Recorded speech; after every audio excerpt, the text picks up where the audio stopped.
And here we are. Thank you guys for joining us tonight. We're super excited. My name is Rachel Piocchini, and I'm a person in long-term recovery. And we are here on episode 19 of the B.A.M Series.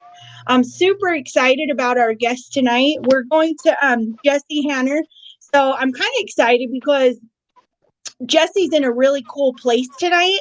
And so normally I would talk a little more about some other things, but I want him to share with where he's at. Just because and you'll see how cool it is, but we're gonna do like a live tour of the facility that he's in right now. I don't have all the info, but he will tell you, but he's in an old prison and it's been turned into a recovery center. So he's out there. Yeah, Jesse's just shit. We met like 2 summers ago at the YPR. Yeah. So it has been 2 years since I saw him. We met in Denver, but we've maintained a pretty cool friendship. So I'm glad to like just share the space with you tonight to just talk recovery, because that's something that Jesse and I are both really passionate about. But I'm more excited that he's just a really cool dude, but the place he's at is cool. So we're going to get a little tour. Well, first of all, don't set the bar too high for me. I'm not that cool. I thought I was, but no. Yeah, thank you, man. I love you, and we had a pretty cool relationship. There's a few people, and in recovery rooms, or even when you're in programs, whether you're in the pen or in jail or in recovery houses, there's people you just kind of click with, and you are one of those people. There's a handful of people at YPR. Of course, I love everybody there, but you and Jess and a few others. My boy Frank, that you click with, and you're one of them. You got a good spirit. You love your recovery. You live out loud, and I love your passion, man. And thank you. Passion follows principles, and so we just I can't thank you enough for what you do over there in Utah, and you're just killing it, man. You're doing a great job. Oh yeah, thanks. So tell us, we're going to hear all about you, who you are, your story, what makes you you, but tell us a little bit about where you are right now. So we'll get into that. So just a little backstory. Everyone has their alumni that they're from, whatever program they're from, and they're proud of that. Me, I am from, my first program at 18 was the Los Angeles Dream Center. Now I'm a faith guy. I'm a God guy. I tell people I'm spiritual. I'm not religious, and I'm a 12-step guy. So let's get that out of the way. But I do believe in all forms of recovery. I've done harm reduction. It saved my life. And so my thing is this: before we even jump off, whatever your form of recovery is, whatever works for you, work your program. I don't care if it's faith-based, choice theory, harm reduction. You want to stand on one foot and look at the ocean and rub your stomach. If that's your form of recovery and your spirituality, man, I'm all for it. I'll stand on one foot with you. So whatever it is today, that's it. So for me, I'm a 12-step guy. I'm a God guy. And for me, it was the LA Dream Center. It's the old Queen of Angels Hospital off the 101 freeway next to Hollywood, in between Hollywood and downtown. And that's where I found God. That's where I found my first part of recovery. Unfortunately, like a lot of us, that wasn't my last go around. I've probably been about 9 programs until I finally said, okay, this one's it. So we'll get into that. But now my mentors from the LA Dream Center, 120 men in the program, 60 women, 200 ministries there on campus. People from all around the world that volunteer there. They feed over 5,000 people a week. Look it up if you want to. Google it, ladreamcenter.org. I am now here in Texas at my little bunk. This is what I get at the Texas Dream Center, and I have bought all in here. Let's just take a tour. So I'm a California kid, born and raised, born in Oakland in the Bay Area. Raised in Sacktown in Sacramento, and I love Texas, man. I feel like the older I get, the more I appreciate slow. So I'm a city guy, and did the Sac thing, the Bay thing, did LA for 7 years, right in Hollywood downtown. But anyway, let me just show you where I'm at. We're in a pod right now. This is the Carl Price Youth Detention Center. This is what you call Prison Row. Let me get a bottle of water. Every time it's so rad, you guys. Like, it's so cool. We're getting a live tour. It used to be a prison, right? And now it's a treatment center. Yeah. So for those of you who know, go ahead. Oh, my bad. Let me get my water on. Hold on. Yeah. Well, so those of you who've been inside the prison walls, this may be hit home to you for a minute, but now it's been turned into, I read a little bit about it, 50 acres prison, like it's an old prison, and now it's turned into the Dream Center, and it's a place where people get to go and to heal. And so it's just pretty rad that we get to, I'm stoked to have the opportunity just for him to share it, to be able to just show recovery and keep going. And just to show you guys at home or whatever program you're in or wherever you're listening at right now, just to show you how B.A.M I am in Texas. I got myself a hat and get ready for this one. You're not going to believe this. I'm official. Like, I got boots. Hell yeah. Hell yeah. They smell amazing. So, the redneck's coming out of me and, I'm digging it. So good shit. Let's take you on a tour. Now it's dark on this side. This is a little backdrop. So this is the Carl Price Juvenile Detention Center. If you're familiar with California, it's Texas version of CYA, California Youth Authority. It's been closed down for about 15 years. This is literally on Prison Row. There's 5 other prisons that are on this that are actually active. So if you go outside here, it's 52-acre facility. There's 9 buildings. They even have a Lord's Gym here on site. You can look that up too. The original Lord's Gym was in Roseville outside of Sacramento. There's actually a Lord's Gym in the LA Dream Center. So it's another tool that we use to bring youth in. They have a full gym. We have pool tables. We have, basketball courts. And so it's a good outreach to talk about prevention stuff and also faith-based as well. So it's going to be dark right here. So I'm in one of the 3rd units. This half, it just started. We have about 18 guys in the program. We're looking now to get up to code for the next building. We want to bring in women who've also been victims of human trafficking. And so that's the next goal, is to bring these women in, and also have a family floor. We want to have a sports outreach program. So I'm super stoked about Texas. Let's start walking. And so we're in 1 unit now. You can't really tell. These are pods. And so we're going to step in. If you've done time, you know all about pods. We're going to step through here. What's up, guys? Some of the guys watching a movie here. You can't see them. What are we watching again? Age of Adeline. Age of Adeline. Never heard of it. I'm going to have to check it out. Praise them.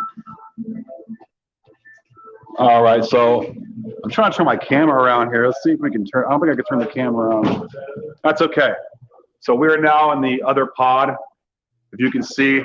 Act natural, boys. Act natural. No, I'm just kidding. So, so here's our pod. I wish I could turn the camera around somehow. I don't think I can.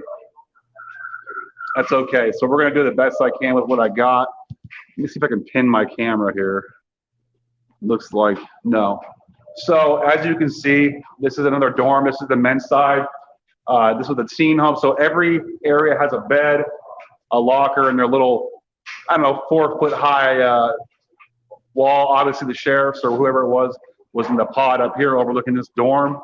So they got full laundry facilities. So you can kind of see here what's going on. Let's see here.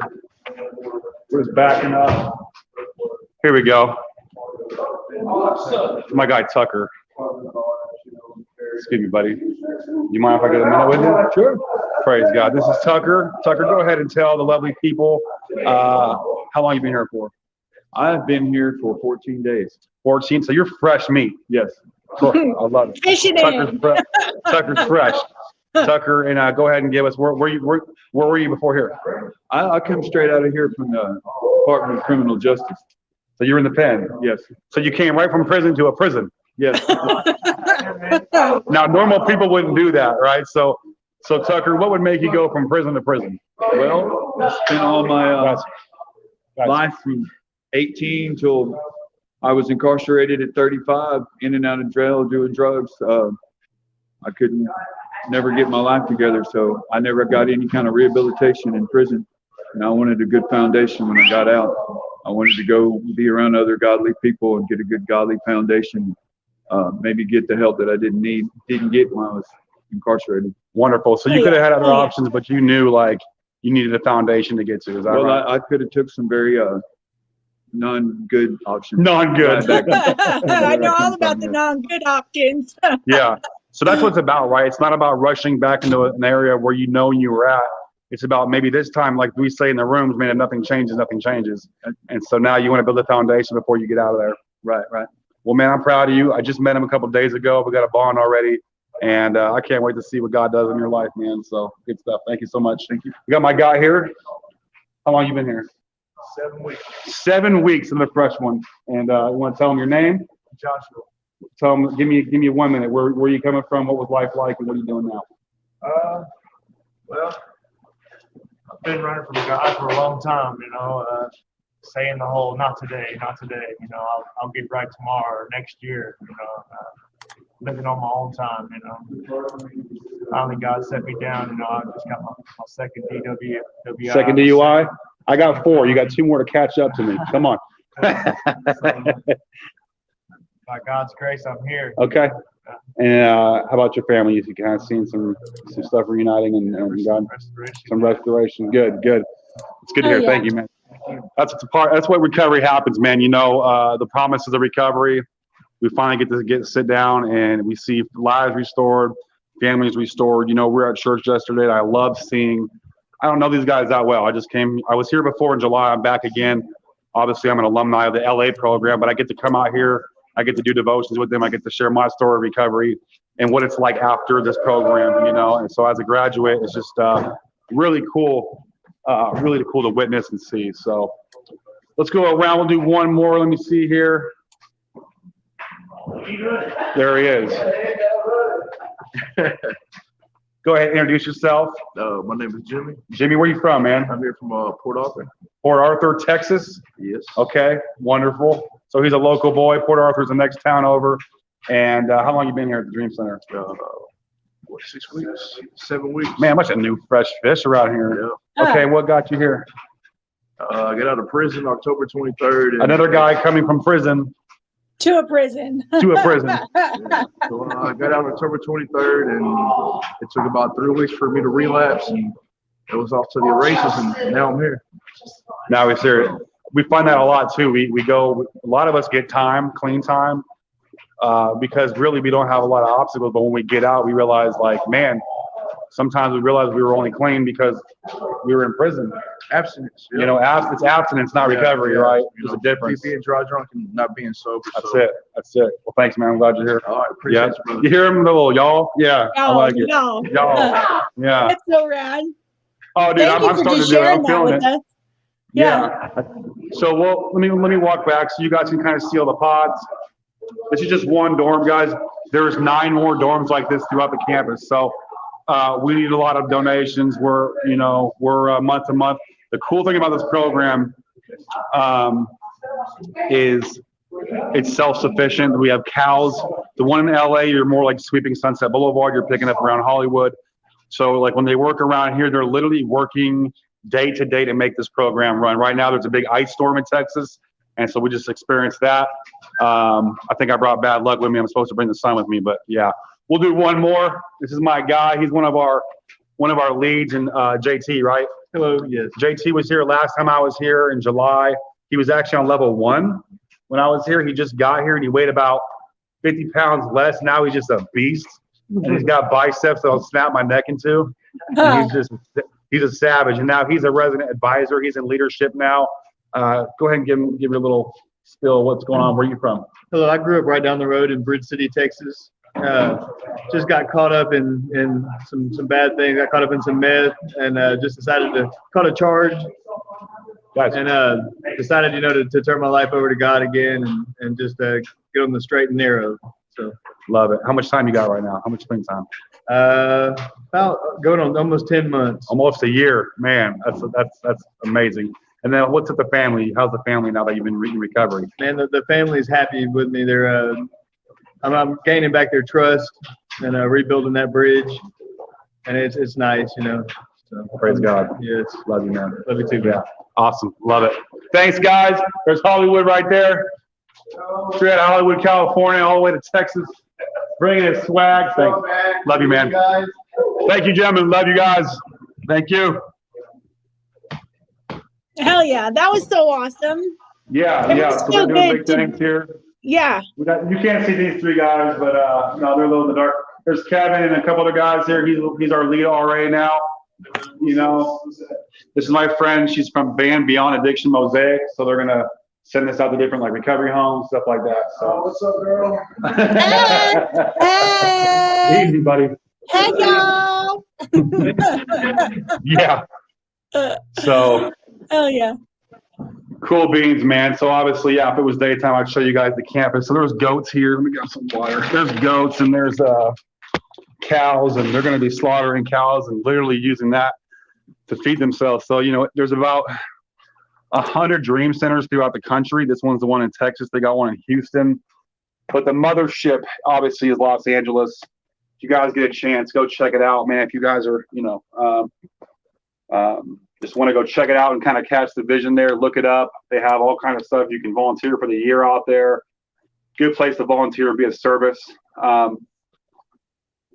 That one's a little more fast paced than what I went through. This one out here, you're going to get recovery. I mean, it's 50 acres in the middle of nowhere. So anyway, I'm glad I got to share those stories.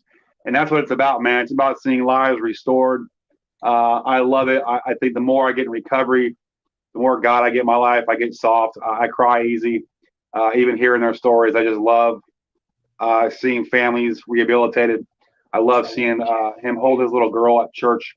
You know, 'cause now they have their dads back, you know, and it's just anyway, I'm starting to tear up. Yeah, well, no, it's beautiful, you know, and I think that's why we do what we do, just as in the position that we're in, is we do this for the people, and there's Right. nothing more beautiful than seeing, you know, like over the holidays. I'm sure you get it too when a family calls you and says thank you for. Oh, it makes me cry even thinking about. Thank you for giving me my mom back, and thank you Man. for giving me my dad back, and thank you for helping me refine my daughter. You Right. know, and that's why I've chills saying that. Like I almost didn't get through that without crying. Come on. But it's beautiful, and that's what recovery brings to people is, you know, parents get their children back, and sisters get their brothers and sisters back, and that's what we do this for, is to help people and to provide the hope and just to plant that seed so when they are ready, that they are able to have that spiritual awakening and to come home and to find the light, and that's what recovery is. And I think it's so awesome that you're such a cool advocate, and just to see men be able to, like, for me, I love seeing the women do that because I'm a mom. Right. But for you as a man to be able to be a part of that, because you know, Right. there's the brotherhood and the sisterhood that is important to us, and I Right. think that's just rad that we get to be that big huge part of planting the seed and Come on. paving the path. So thank you Right. for just being you. No, man, I don't know any other life but this. You know, I've been doing working in human services now for about a decade, and it hasn't always been good. That's in between relapses as well, you know, and so I love this. You know, I'm moving out here to help with the Dream Center next year. It's a big move, just not for permanent, but for the year. I'm going to help them plant this thing and get some good other things going on, some case management, and I'm excited. I also do a lot of stuff through sports. We do a lot of outreach and drug diversion through athletics in Sacramento, and I'll get into that when I get my story. You know, I coach football in South Sac, and I've probably reached more kids through that than really other outlets. You know, my faith stuff. So yeah, you ready to get my story a little bit? Are we this is a good transition or what? Let's get your story. I mean, Yeah. let's hear where you came from, how it all started, like why you Right. had to get to where you got and Right. to become who you are. Like you can just jump in and tell Let's us do what it. it's like. Awesome. Yeah. So I don't want to bore you too much. I'll just give you the basics. I just want to kind of get through this, and then I love our conversation we're having about recovery and maybe what we think certain what goes on in Utah. I want to hear about Utah too, and what struggles you face working with being an ally. Maybe we can talk about California as well. So with that being said, whoever's seeing this, whether it's a YouTube, whether it's a recovery place, and maybe it's just 5 people that see it, and that's okay, right? If there's just one person out here that me and you talking can kind of give some hope and kind of say, hey, I can relate to that guy, that crazy redheaded guy. That's what I want. And so I want you to know you're loved. If you're struggling, I want you to know there's hope and there's people that care about you. And if I don't even know you, but I care about you. And so if you're struggling, just you got this. Don't put in, no matter what. No matter what, don't put in today. And so that's my best advice I can give you. So with that being said, I'll give you a little backdrop. When I was a kid, I was taken by CPS from my mom. My parents were young. My mom just turned 17. My dad was 19 when they had me, and they weren't ready. Kids having kids. A lot of people had a bad environment. I can't say that. I can't say I had a bad environment. I'm one of those people that wanted to be cool and accepted. So I started doing things to be cool and accepted. And we've all kind of done that, right? We still do it. I still want to be cool and accepted. So, anyway, so as a kid, I was taken by CPS. I was pretty messed up as a baby. I had broken bones. I had a broken collarbone, a broken knee, a broken arm. I couldn't speak at 1 year old. So foster care took me, and my dad was doing a bid in the pen. He was just doing a quick year, and so he couldn't take me. So eventually, his parents, my grandparents, my grandma, and her new husband, my step grandpa, came and got me. And when my dad got out, they got full custody of me when I was about 1.5 years. And so, saying that, my grandparents, good area in the Bay Area, outside in Contra Costa County, decent, pretty high end neighborhood, to be honest. But we never had high end money. If I can explain my childhood, I was the Kenny of South Park. So other kids were doing just fine, but I was the kid with the free meal ticket in elementary school, and everybody asked me how come I got free lunch, right? So we were in that area, but I never fit in. Rachel, that's kind of my story. I've never fit in. I never felt as in or within. It was always better than or less than. I never had a feeling of neutrality growing up. And so with the grandparents, super religious, old school Baptist, fire and brimstone. You're going to church or you're going to hell. And it kind of detoured my relationship with God. I didn't want any part of that. If that's what God is, I really don't want it. And so, fast forwarding, I'm in this nice area in Contra Costa County in the Bay Area on the weekdays, and on the weekends, I'm in Alameda County in different parts of Antioch and Hayward, and so two different lives, literally two sides of the track. And so I never fit in. So, I didn't fit in with the white kids because, I didn't have money like them. And I didn't fit in with the black kids because, well, I got red hair and freckles. So I kind of stand out a little bit. Right. And so I never fit in, but I know this, man. My dad's dad got out of prison. He's a pretty well-known prison gang member in the Bay Area. He has an A number. If you've been to prison or done any time in California, you know what that is. And I won't get into who he was a part of or who I ran with. That's not important. But what's important is, I found solidarity. I found this camaraderie. Every time he'd come out of prison and tell his war stories, or he would, kind of talk about, school me in certain things I shouldn't be schooled about. And so I have this side is fire and brimstone and preaching, and I couldn't watch The Simpsons because it was, Bart spoke to his mother bad, but I could, but on the weekends I'm going through my dads and Playboys and watching them roll joints, right? So two very different lifestyles. Different. Yeah, so I had this middle, again, if I can say anything, acceptance was my problem, and it still is, right? And so fast forwarding, I went to a bunch of different schools. Did the usual, like so many of us, right? We started smoking pot. I know people are like, oh, I hate saying pot's a gateway drug, but is it not, right? It's very rare that people wake up one day and you're like, know what? I'm going to smoke some dope, right? It's very rare. Stuff does happen, but it's very rare you wake up at 13 and you want to do a line of coke off of some, a bathroom toilet. It doesn't happen. There's this progression that takes place. That's a different conversation maybe for later. But for me, it started with that. And I fell in love right away. I've always excelled in sports. I wrestled in high school. I played football, but I was always, kind of an outcast. I had the mullet, and I was a little skater kid and destroying property. I was riding for a couple of local skate shops growing up. And, if you know about skating in California, we're kind of a rebel crew, and we had our own little crew. And so, yeah, I thought I was a little badass. I had my red mullet, I had hair down in my back, and if you could see me then, yeah, I got some pictures I'll send you. It's pretty funny. I'm dying to see it. Yeah, I'm a big guy now. I'm 6'1", about 250.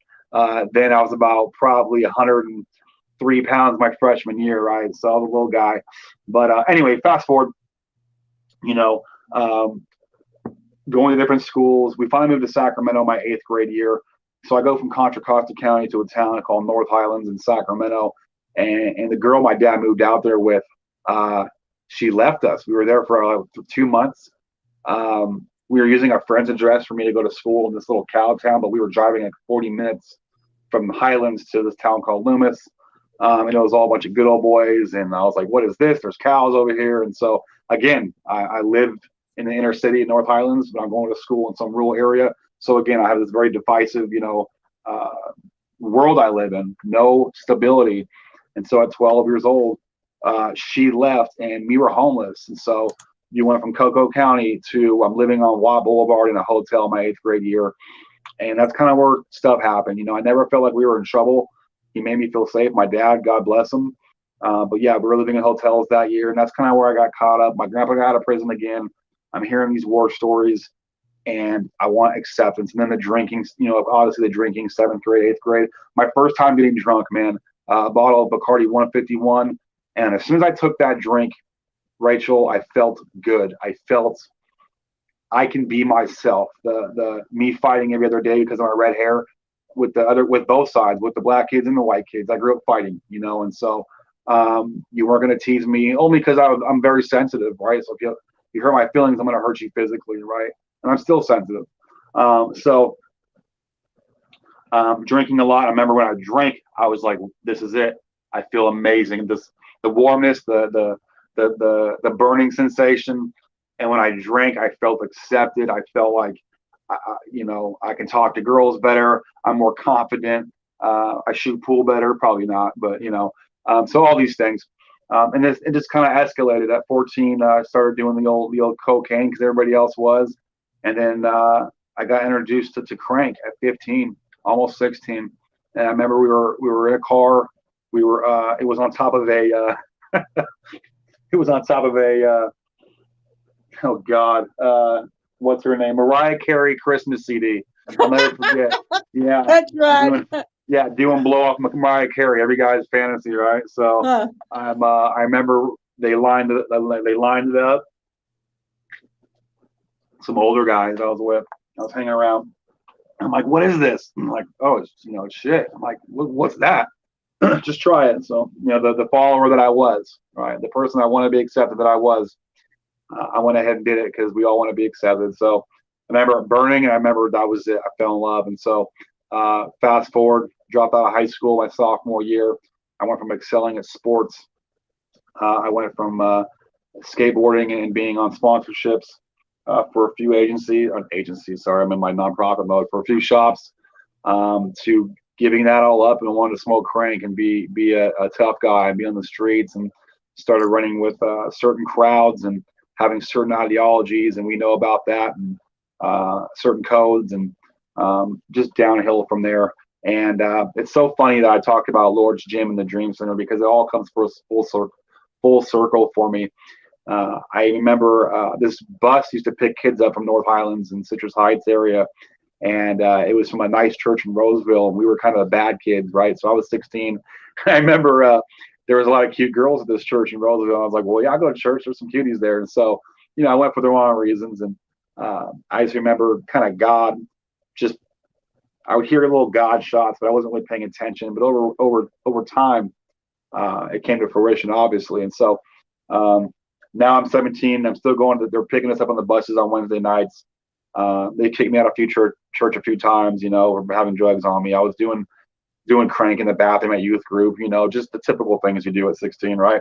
And by 18, I was strung out already. I was already on the streets, already just literally at a park, pretty much living at a park and in and out of the trailer park right there. And I had enough already after 2.5 years of meth use. And I got on my knees and I cried out to God and I said, I need help. And I went to that church I was going to. And they said, okay, Jesse, we have a place for you. They knew, they were just waiting for me to come to them.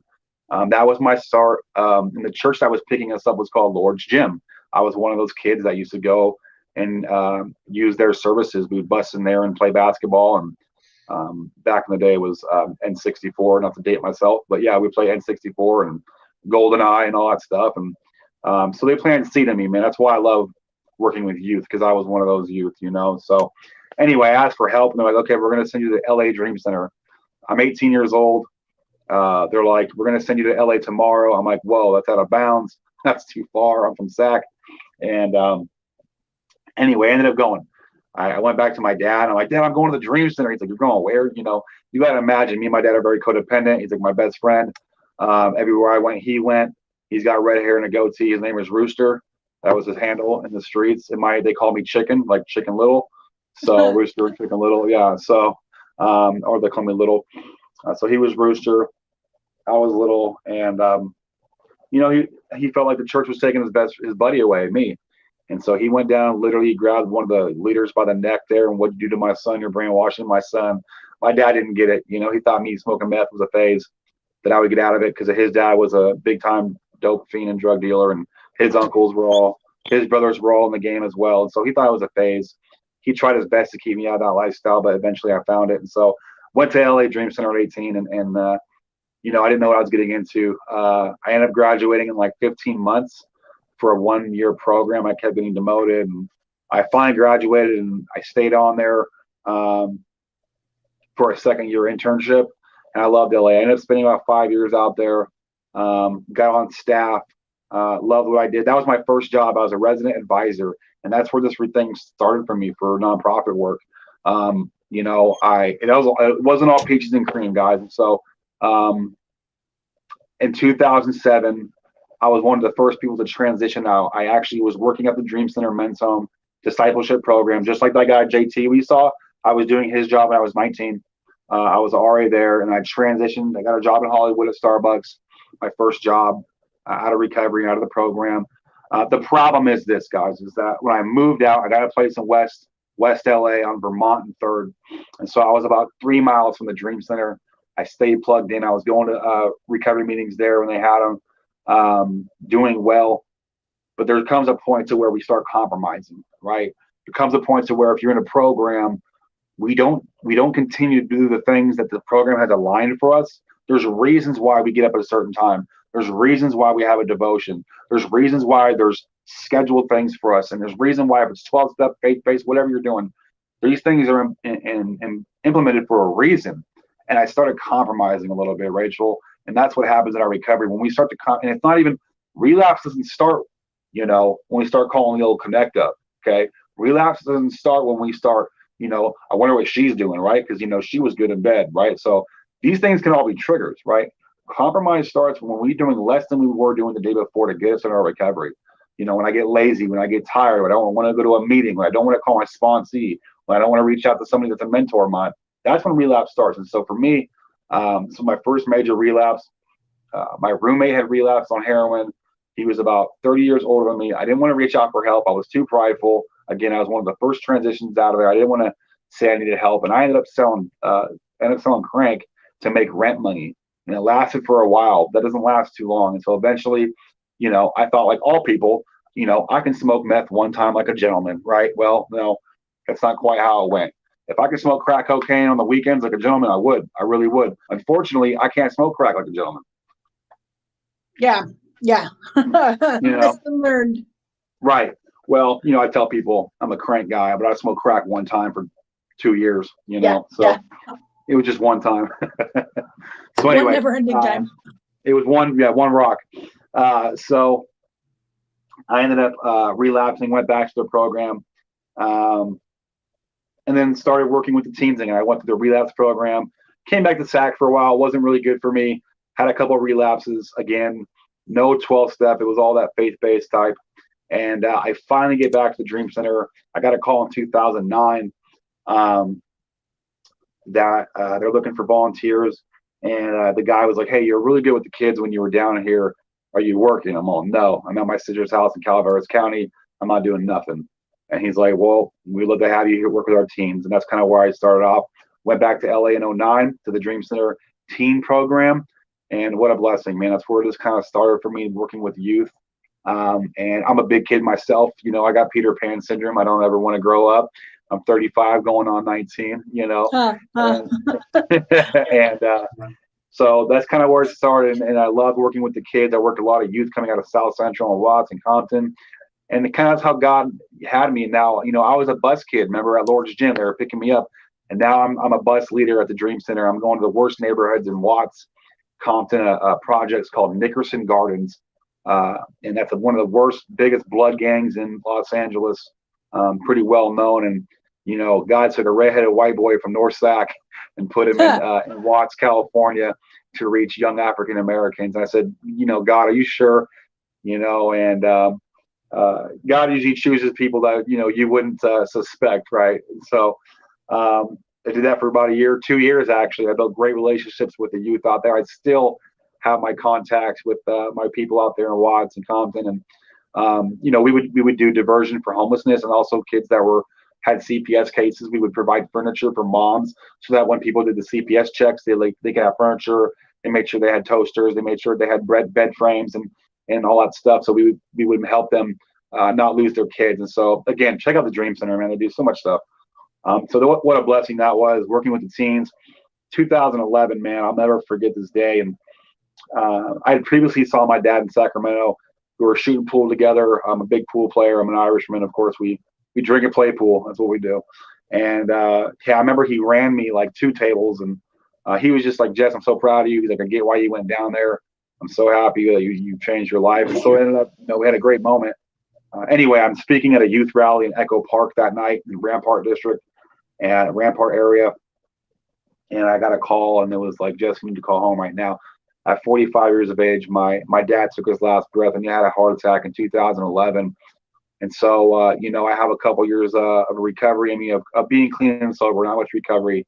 And that was it. I lost it, man. And I was breaking windows, screaming the no. People had to tackle me. If you ever lost somebody, guys, I'm sympathetic towards you. And when you have someone in your life that's immovable, my dad, he's Rooster, I'm Chicken Little. We slept in the same bed my 8th grade year. We were in the same bed when we were living in a hotel room. So talk about codependency issues, right? And he was a young guy himself. And so he did the best he could with what he was given. And so when you're, that person that you think can't go goes, hang on, right? Where's your recovery at? Recovery is good when you're making good wages. Recovery is good when, it's all unicorns and blowjobs, as they say, right? Recovery is good when, the bills are paid. But when the stuff hits the fan, where are we at? Where are we rooted at? And so I was not rooted yet. And flew back to Sacramento. They had me on a watch because they thought I was going to kill myself. I didn't want to be here anymore. I just wanted to be with my dad. And anyway, so I remember that day at the funeral. His homeboys walked up to me the best way they knew how, and the best way to help me. They didn't know about my new life or me working with youth. And I gave the eulogy that day, and it was a beautiful thing. A lot of people showed up. A lot of bikers were there and paying respect, and different people. But it was a really cool thing to see all the respect my dad had, and how many different walks of life were there. And I hope my funeral is that big and that loving, and how many people my dad touched. He always raised me to bring people home and to help homeless, and he would always bring homeless guys home. I remember a few times in high school, I'd bring a girl over, and she's like, "Who's that?" I'm like, "I don't know, somebody my dad brought home." Right? He would just bring homeless people home, feed them, let them shower, and then tell me how to go the next day. That's kind of how I was raised. But anyway, his homeboys walked up to me the best way they knew how to help me, and like, here you go, little brother. And they handed me a bottle of Bushmills and an 8-ball of crank. And I remember going to the car and looking at it, and selfishly using my dad's death as an excuse to relapse, because at the end of the day, this is my belief. I don't want to offend anybody here, and please don't be offended. This is just my belief. We don't have to relapse for any reasons. We want to relapse. For me, my dad's death was an excuse to go out. Yeah. I went out because I love the effects that meth and crank and alcohol produces. I didn't go out because my dad died. I didn't go out because, whatever. I went out because, I wanted to feel better, and I like to get high. And so I thought, who's going to judge me? I went out one for a week. My poor grandma, she just lost her son. I take off for a week. Her grandson's relapse. No, when I relapse, I go dark. I don't know about you guys, but the phone's off. I'm going to the nastiest hotel I can find, right? And the blinds are coming down, and you know how that goes. So We won't get into that. But got back to my grandma's. I had to be back at the Dream Center the next day. Took a plane ticket to Burbank Airport. I never made it back to the Dream Center, guys. I ended up on Skid Row. I had some money left over, and I ended up going to Skid Row. And now I went from working at the Dream Center to being homeless by choice and living in one of the worst areas in downtown Los Angeles. And that's where I started using IV needles. And I just wanted my dad back, Rachel. I just nothing I did could bring him back. It's crazy when we have recovery in us and we have this God principle in our life, or whether it's not God, maybe you're an atheist, just recovery in general. We don't really enjoy our relapses. We never get to enjoy the high. We never get to enjoy the men or the women or the sex or the money because we know better, right? We know better. We have too much truth in us to go back.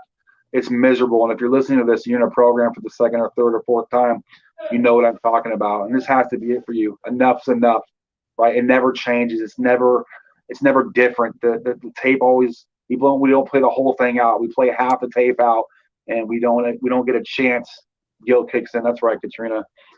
We don't get a chance to really play it out. We think of the here and the now. Anyway, so I got to Skid Row, and then the crack cocaine started, and then I started shooting dope. I met all the wrong people. Started running around and met. The enemy always gives me the right people at the right time and kept me in my addiction longer. What I didn't tell you is I had a bad accident in Hollywood. I got a big settlement about 6 months into my addiction. I got close to $100,000 check. Some people knew it, some people didn't. And I felt, you could feel it. I was going to get set up, and I could tell, you know what, let me take my ginger ass out of LA and get back to my hometown so I can smoke crank right, with my money. So, got back to SAC. The bank wouldn't cash my check. I didn't have a bank account with Wells Fargo, and so I went across the street. I'm back in North Sac now, Citrus Heights area, North Highlands area. If you're familiar with Sacramento, that's my old stomping grounds: Del Paso Heights, North Highlands, Citrus Heights, and it's a good place to ride around your bike with your headlight on and get copper wire. Amen. So, so the usual, little dumpster dive action. It's my all-time sport. So anyway, I get back to SAC. How are we doing on time? We're good. We're good. You're good. Okay, we got like 20 minutes, but you're fine. I'm gonna wrap it up here, and I want to get to where I'm at now. So that's the real story. And they wouldn't cash my check, so I go across the street to a check cashing place. I'm like, "Can you cash this?" And she goes, she's like, "Sir, we don't have that money here, but I can order you the money, and I can give you $1,000 a day until your money gets here. Just I'll let my staff know that you're going to be coming back tomorrow." And so I had the receipt. She gave me $1,000. I wanted my money now. Like, I was trying to go to Embers. I was trying to go to the strip club. I didn't want to wait 4 days, And so I remember getting the money, and every morning I was there at 9 a.m. And I got $1,000 a day. And by the time I got back there the next morning, I had $10 left in my name.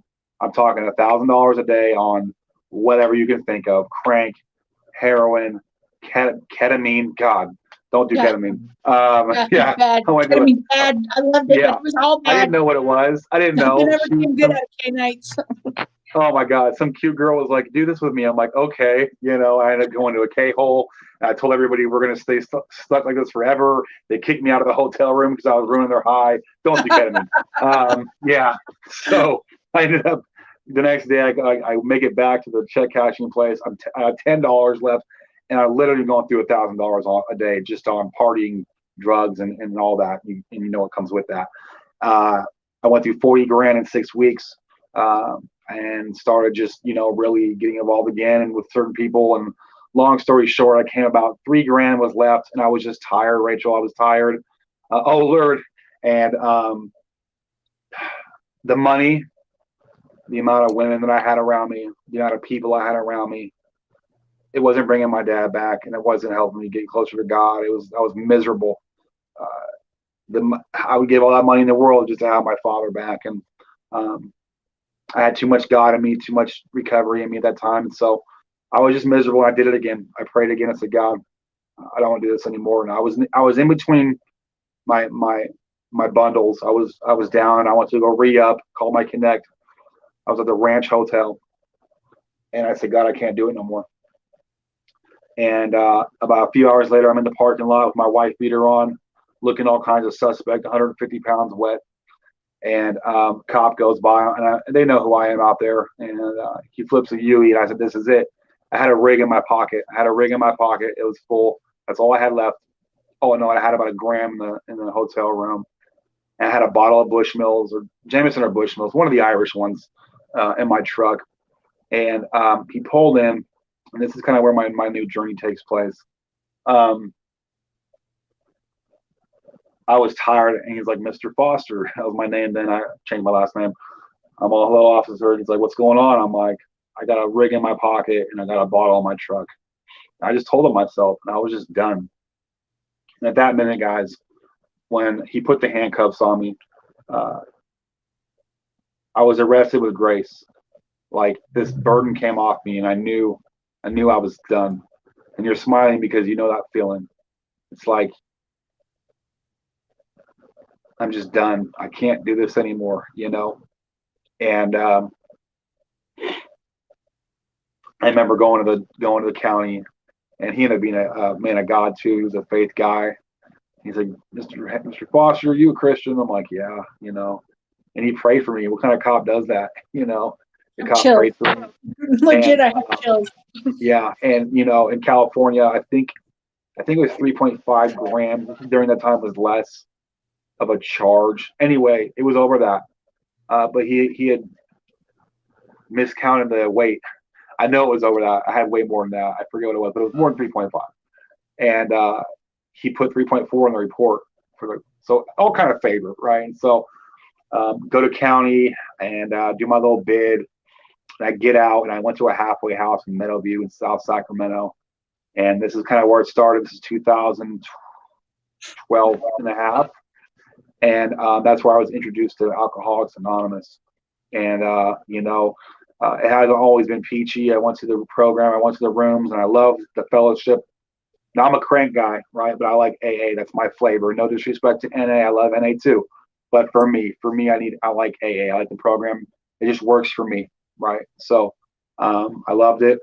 Never worked the steps. The 1, 2, 3. Applied for a job at a place called SATC, working with probation, youth probation. And so you're talking to now, you know, a couple charges here and there, and some possession, and a couple DUIs. And so once again, I said, you know what, let me just do it. Because I like working with kids. And I put my resume on there at the LA Dream Center. And it took me 9 months for an exemption process, but I finally got hired on as a support staff working with youth at this. They would come straight from Keeper, juvenile hall, right to us. So it was a probation site. And I got support staff there. And then within 6 months, our AOD counselor had relapsed. And the guy really liked me. He's like, hey, you got experience in AOD? And I went to school for that. I said, yeah. He's like, you want to be our new AOD counselor? And I just said, okay. I didn't know what I was doing. I didn't really have a curriculum. And I just started doing it. You know, turns out I was pretty decent at it. And a few months went by, and somebody approached me with a grant. They had a new grant at SATC for a youth advocate. And they're like, Jesse, weren't you in foster care? And I said, yeah. They said, weren't you in juvenile hall growing up? I said, of course. They said, great, because you need those qualifications for this new position, right? So, right, I'm like, you're telling me I had to be in foster care and I had to be in juvenile hall? They're like, yeah, we want life skills and life experience with our youth. And so now I'm a youth advocate for Sacramento County Probation. This is about 5 years ago. And now I'm going to high schools. I'm talking to youth. I work at now I get to travel to different group homes. I get to tell my story. I get to go bowling with kids. I get to go to the movies. Like, I'm getting paid to just, you know, be a kid and talk about girls and sports and high schools with these people, right? So living the dream. All while I'm going to AA, but I'm not working steps. And for me, guys, I was going to AA and I was raising my hand. I was saying, you know, my name is Jesse and I'm an addict. And that was my downfall. And I'll let you know that I've had relapses in between that, guys. And so I'm trying to fast pace here. I apologize. So, you know, I'm going there. I'm doing meetings. That's all I'm doing, though. I'm not working my steps. I'm doing the service part. I start coaching football in the inner city. I coached 14U my first year coaching, went to the championship. You know, these things are just taking off in my life. Just being clean and sober. If we just clean and sober, forget the program. If we just are clean and sober, we're going to be successful on the outside. We're going to have our bills paid. We're going to have our rent money or our mortgage money. We're going to be good husbands and wives. Like that's That's not even working a program. That's just being clean and sober. Okay. We're going to be successful, right? People like ask me, man, how'd you do it? I don't put in. That's it, right? So anyway, doing great. I'm not working steps. I'm doing great on the outside. And finally, I say I'm an addict in the rooms. And what I did by saying my name is Jesse, I'm an addict in an AA meeting is what I did is I drew a line in the sand, because what I'll be is an addict, but I won't be an alcoholic. That's not me. That's you people, right? I'm not an alcoholic. That's weak people. I can drink. And so, even though I wasn't, so I drew a line in the sand. And what I did going to those meetings, I found differences instead of finding similarities. And it took a while, but one day after work, working with youth probation as a youth advocate, I'm doing classes now, doing AOD classes. I deserve a beer. It's been a few years now. I deserve to have this beer. And we're a banquet type of family. Banquet beer got me a Coors. And I remember distinctly the sound of it, the cap coming off, the frost coming down, and something in my head said, you're going to give up everything. And I kind of said, waved it off, and I deserved this beer. And I drank that beer, and it was delicious. And I felt confident. I felt warm and fuzzy. It didn't happen overnight. And my problem, Rachel, is I'm not a low bottom drunk. I'm a high bottom drunk, right? I pay my bills. My smut is paid. I got a Hulu Prime account, right? I got all these things, and I'm paying my bills. I got a good looking girl, and she's a bartender. And, I met her during this time, and we had met previously, and now I'm engaged. Now I'm drinking, teaching AOD classes, and I got transferred to parole. Now I'm working for mental health parole. I got a raise. I got a new position. I'm a caseworker at parole. I'm doing AOD classes, but now I'm drinking. 2016, fast forward, totally rationalized my recovery, and the drinking progressed. Even at football games at halftime, where's Coach Jesse? He's drinking buzz balls in the parking lot. Well, as soon as I get off of work, I'm taking shots to get home just so I can handle my wife. Now we're being both abusive to each other. We're beating the shit out of each other on Saturdays, going to church on Sundays. Totally fake. I'm still going to meetings, but remember, guys, I'm not an alcoholic. I'm a meth addict, right? So totally rationalizing my recovery, right? In the back of the 4th edition in the big book, there's a chapter called Freedom from Bondage. Check it out. She talks about rationalization. Rationalization is a form of insanity, right? That is what I do. I rationalize, right? I'll leave the bar.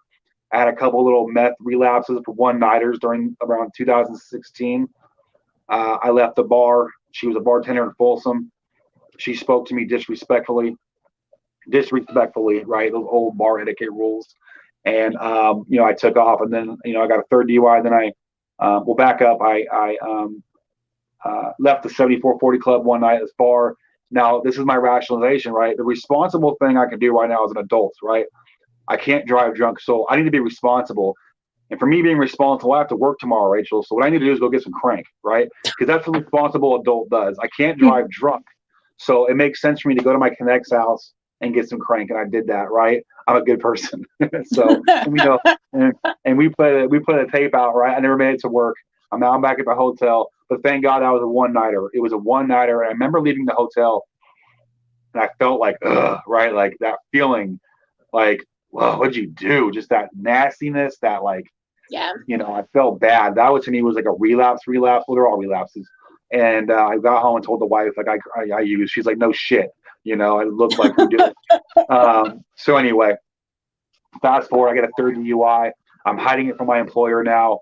I took vacation time to go sit down at RCCC. And then the 4th DUI, she spoke to me in a way that was disrespectful at the bar. You know how that goes. The old lady, you don't talk back to me in front of people like that BS. And I got a 4th DUI. Now I'm a felon. Now I'm sitting at RCCC.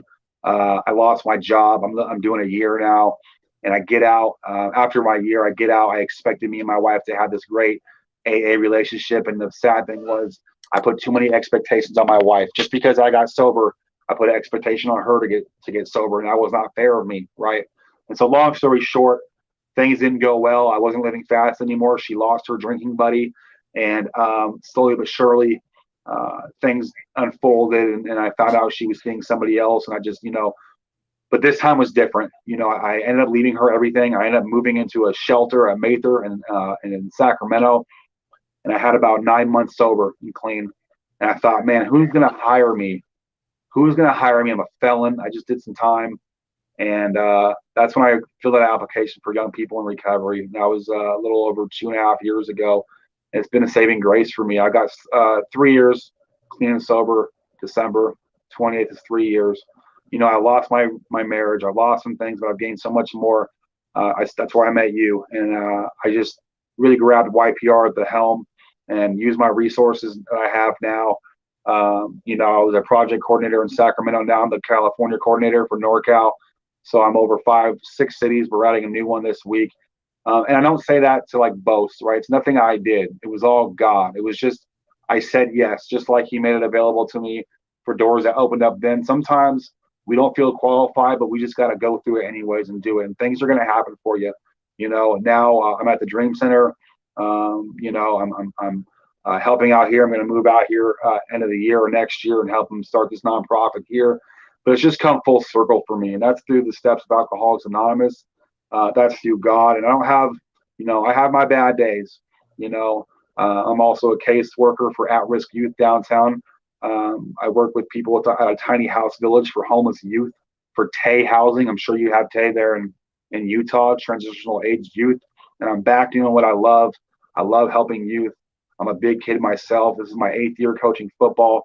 I'm part of the FCA, the Fellowship of Christian Athletes, where we put together camps and we bring out ex-professional athletes to talk to kids about life and life choices. I mean, there's not a day that goes by that I don't sit back and say, look at my freaking life. How did I get here? I can't tell you enough, guys. And I'll end with this. Stop rationalizing your recovery. Stop having it in your head that maybe one day you can drink like others, because maybe some people can, and you might be offended. Okay. But don't tell people that, because that's your program. As for me, when I finally sat down in my jail cell, and I'll end here, I promise, this last 4th DUI with my little golf pencil, getting ready to go do state time. Okay. I was writing my wife a letter, and I said, if you would just drink like a lady and respect me, we wouldn't be in this situation. And it was at that moment that I realized, holy shit, I'm an alcoholic, because I'm blaming everybody else except for me and my actions. And when I finally admitted that first step, for a real one this time, God, I'm an alcoholic. I can never safely use alcohol, Tylenol extra strength, if you will. I don't care. I can never do it again.